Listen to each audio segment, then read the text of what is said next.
Good evening, everybody.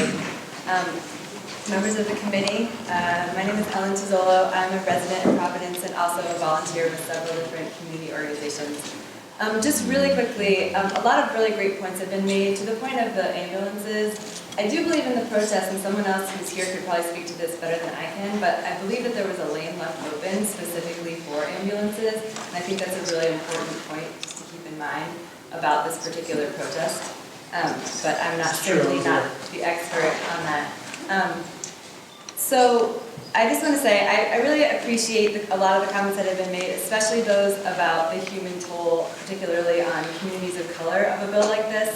That human toll should absolutely be what is at the forefront of all of our minds as we're considering this bill. But I'm actually going to speak for a moment about the financial implications. Before I moved to the great state of Rhode Island, I spent 7 years working in criminal and juvenile justice reform in the South. I worked with several well-respected national and statewide justice policy organizations. Most notably, I worked for 3 years as a consultant. I was a consultant to the Alabama Board of Pardons and Paroles, the Alabama Department of Corrections, and also the Sentencing Commission. And my work there was to help the state reduce the overall population of women who were incarcerated in Alabama. We spent 3 years analyzing system data. I worked very closely with members of the Parole Board, the Department of Corrections, the Commissioner, leadership from the Sentencing Commission. And one fact remained clear the entire time we were working, which was that one of the main factors that drove Alabama's perpetually growing prison and jail population was the creation of new felonies and the enhancement of misdemeanors. And that was happening in a state that had absolutely no money to accommodate the number of people that it wanted to lock up, which should maybe sound familiar.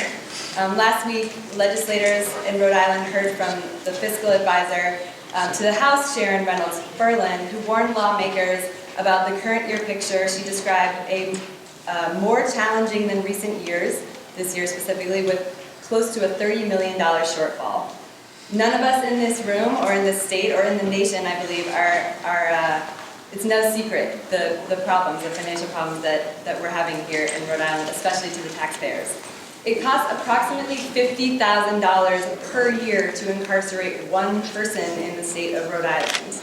These costs are slated to rise significantly. In less than 20 years, a quarter of the state's incarcerated population are going to be 60 years or older of age.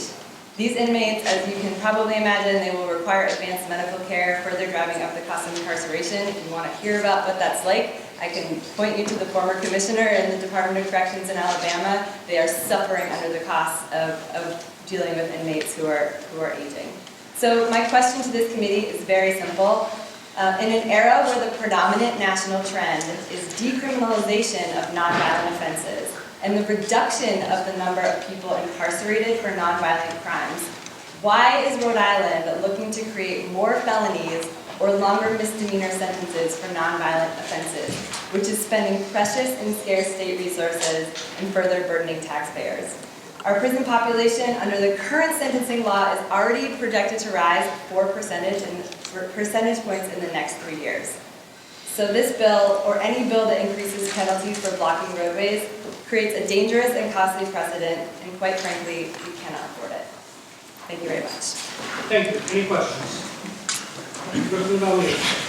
At the time of the protest across the highway, there was one of the questions I bring up anyway about the free flow of a rescue or a police car.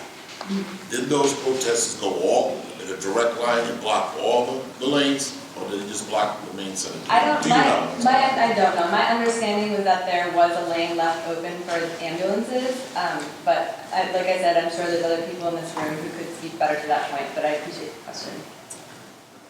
Thank you. Thank you. Any further questions? Thank you. Ellen, Tuzzolo, Deva. Yeah, just super quick. Thank you again for listening. I agree wholeheartedly with Steve, Fred, Malchus, and Sheila in opposition to this bill.